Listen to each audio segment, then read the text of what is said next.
Fala galera, UniOeste 2021, o cara começa a questãozinha falando da Covid-19. E aí você pensa, pô, segunda questão de vírus na prova? Não, fi, calma. Ele inclinou a questão para mutações, é um outro papo, beleza? Isso me deixa muito feliz porque lá no Instagram eu fiz vários mapas falando de assuntos linkados à Covid-19. Beleza? Já que, cara, estão passando por algo que muitos das gerações nunca viveu, ok? Então, a gente tem uma importância absurda. Mas é claro que o cara não ia fazer uma prova somente sobre a Covid-19. Então, quem não conhece, @QBioVestibular. Vai lá no Instagram que tem bastante material para vocês, beleza? E, obviamente, vamos comentar bastante essa questão, porque, fiz um quadro aqui caprichado para vocês com um belo resuminho. Espero que vocês curtam. Vamos com tudo, solta a vinheta.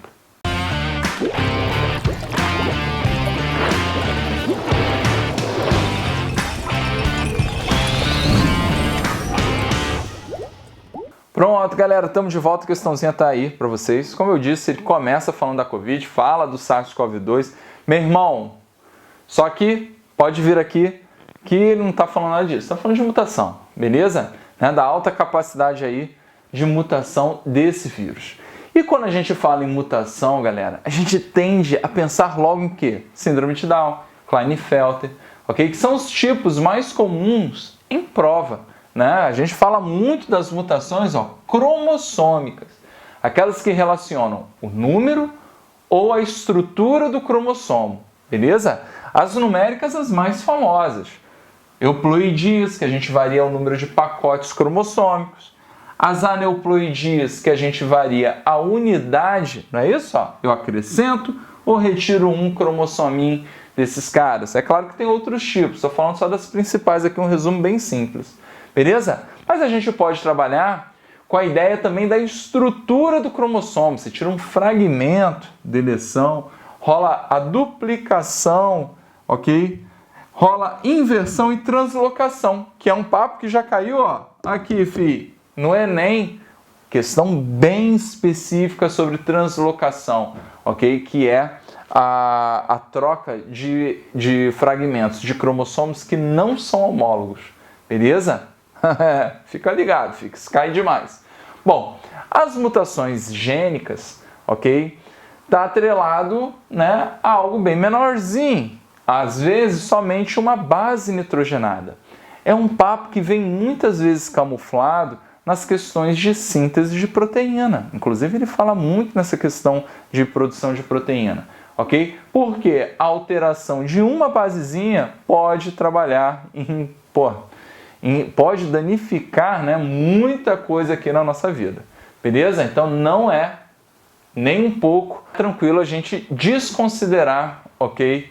A troca, a perda, a troca ou a inserção de uma base nitrogenada, beleza? Porque quando a gente fala de mutação, o conceito está atrelado a isso, é qualquer modificação no nosso material genético, ok? Qualquer, seja num pedacinho, numa base nitrogenada, ou seja, no número ou na estrutura do cromossomo, que aí você já trabalha com regiões maiores aí de cromossomos, beleza? Tranquilo? Então, galera, das gênicas, só para relembrar, deleção. Repare que o vermelhinho, o Tzinho, timina, saiu, beleza? Aqui a gente trocou, o T pelo C, maravilha, substituição. Lembra que a substituição, ela está muito atrelada, àquela brincadeira, como eu falei, da síntese de proteína, em que a gente tem que lembrar que o nosso código genético, ele é degenerado. Então, às vezes, a troca de uma base pela outra, pode caracterizar o que chamamos de uma mutação silenciosa. Já que a troca desses caras pode caracterizar a mesma sequência para um mesmo aminoácido, já que eu tenho muitas sequências que codificam um mesmo aminoácido. Beleza? Tranquilo?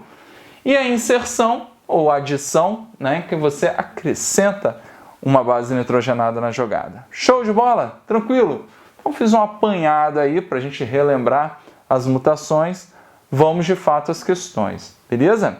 Então na letra A, ele diz que as mutações gênicas são alterações do código de bases nitrogenadas do DNA, que originam novas versões de genes. Agora que vem um detalhe bem bacana. As quais podem produzir novas características nos portadores da mutação.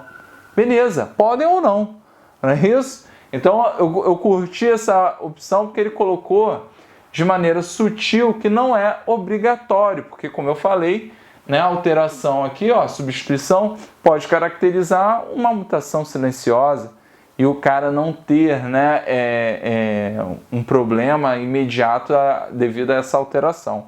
Beleza? Bom, então ficou a letra A, né, gente? Mas vamos ler as demais. B. A característica relacionada ao alelo mutante, olha agora, sempre confere vantagem. Galera, lembra que esse papo de mutação bom, mutação ruim é complicado, beleza? Porque as mutações, gente, é claro que quando a gente pensa no ser humano, em todos os problemas que uma mutação ela pode causar na saúde do indivíduo, cara, a gente acha, né, a gente pensa em algo ruim. Mas lembra que mutação, ela é essencial, foi essencial, continua sendo essencial para que a gente esteja aqui, né? Porque ela acelera muito o processo da evolução. Show? Né? Dentro das contas aí de quem? Dos evolucionistas, a gente não estaria aqui batendo papo se não houvesse mutação. Beleza? Né? O processo seria muito mais lento. Show de bola. C. Mutações gênicas não ocorrem espontaneamente nas células. Podem acontecer sim. Beleza? A gente tem casos aqui, né, de simplesmente, principalmente nas cromossômicas, que fica mais visível, tá? A gente pode ter, como eu falei, ó, translocação, a troca entre fragmentos que não são homólogos, ok? No caso da inversão, quando os cromossomos se enrolam, beleza? E nas gênicas isso pode acontecer também, beleza? Pode acontecer espontaneamente. Então, tanto a cromossômica como a gênica pode rolar espontaneamente. D. Por alterar a sequência de bases nitrogenadas no DNA, as mutações acarretam em alterações nas proteínas codificadas, o que, consequentemente, altera a estrutura e função das mesmas. Caiu na ideia, né, oposta da questão A. Isso pode rolar ou não, né, gente? Eu acabei de dar exemplos de que você pode ter alteração, né, e falei da mutação silenciosa, em que você vai ter a mesma proteína com a mesma função bonitinha lá. E você vai morrer, às vezes, nem soube que houve essa troca. Show? Maravilha. E na E, nos seres humanos, a taxa de mutação é extremamente baixa. De fato, é baixa. Agora, e pouco contribui para a variabilidade genética? Contribui demais, né? Lembra que quando a gente trabalha com a ideia das ideias evolucionistas, né? A gente fala de Lamarck, uso e desuso, a gente fala de Darwin, seleção natural, mas não sabia o que era genética. Teoria sintética da evolução, também chamada de neodarwinismo, trabalha com a ideia da genética e um dos fatores principais está aqui, a mutação. Beleza? Então, como eu falei anteriormente, se não fosse a mutação, a gente não estaria aqui batendo papo, ok? Ela acelerou e muito o processo evolutivo e por isso que a gente está aqui, beleza? Então, a gente tem que caracterizar ela como um fator que, cara, contribuiu e muito, ok? Para a variabilidade genética. Show! Então é isso, galera. Espero que tenham curtido. Se inscrevam aí, curtam o canal. Meu irmão, vamos com tudo que 2021 é nosso.